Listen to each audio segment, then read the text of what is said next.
Dubai के अंदर जो खबरें सामने आ रही हैं कि मुज़ाकरात हुए हैं अफगान तालिबान और अमेरिका के वफद के दरमियान, और पाकिस्तान ने इन मुज़ाकरात का खैर मकदम किया है। पाकिस्तान के दफ्तर खारजा के तर्जुमान की तरफ से भी इस हवाले से ट्वीट सामने आई है। तो आप इस हवाले से क्या कहेंगे कि मुज़ाकरात किस नौयत के हो रहे हैं और क्या चीज़ें डिस्कस की जा रही हैं?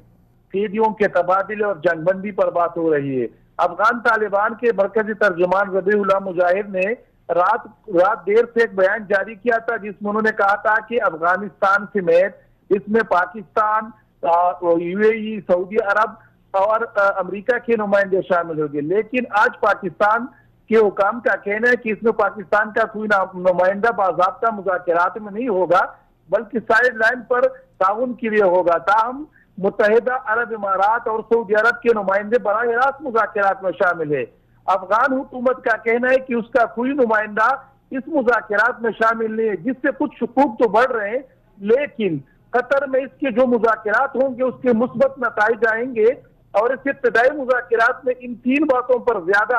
तवज्जो दी जा रही है कि अफगानिस्तान में फौरी जंगबंदी की जाए, अफगानिस्तान में कैदियों की एक दूसरे का तबादला किया जाए, क्योंकि अफगान तालिबान का कहना है कि उनके 10,000 कैदी इस वक्त हुकूमत के कैदखानों में है, जबकि हुकूमत कह रही है कि अफगान तालिबान के पास उनके 3,000 से ज्यादा सिक्योरिटी एहलकार कैद है। ये मुज़ाकरात एक ऐसे वक्त में आ रहे हैं कि आज अफगान इलेक्शन कमीशन ने ये ऐलान किया है कि 20 अप्रैल को सदारती इंतखाबात मुनक्किद होंगे और आइंदा हफ्ते से इस सदारती इंतखाबात के लिए उम्मीदवार की रजिस्ट्रेशन शुरू हो जाएगी। लिहाजा इस ऐलान से इस मुज़ाकरात पर असरात पड़ने का खदशा है। ताहम इसके बावजूद मुज़ाकरात जिससे बढ़ रहे हैं, तो ये उम्मीद है कि ये मुज़ाकरात बढ़ जाएंगे, क्योंकि पहले भी हम कह चुके हैं और आप खुद अपने इस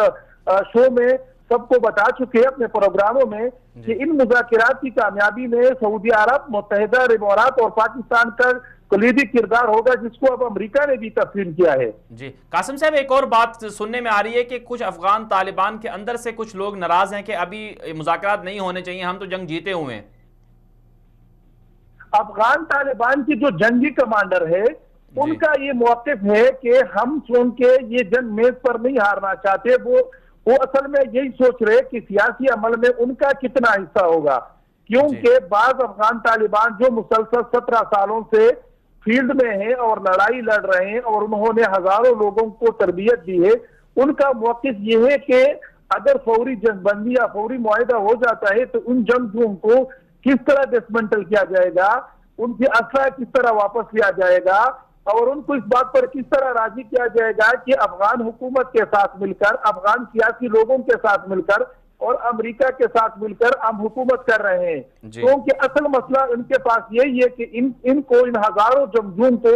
जो उन्हें बता रहे थे उनको कि जमहूरी निजाम कुफर है, अब इनको जमहूरी निजाम पर एक सियासी अमल में आमादा करने के लिए उनको 1 साल से ज्यादा का अरसा चाहिए। दूसरी ये कि हुकूमत तकसीम होगी तो किसको गवर्नर का ओहदा दिया जाएगा, किसको नहीं दिया जाएगा, एक बहुत बड़ा चैलेंज है खुद उनके अंदर से भी।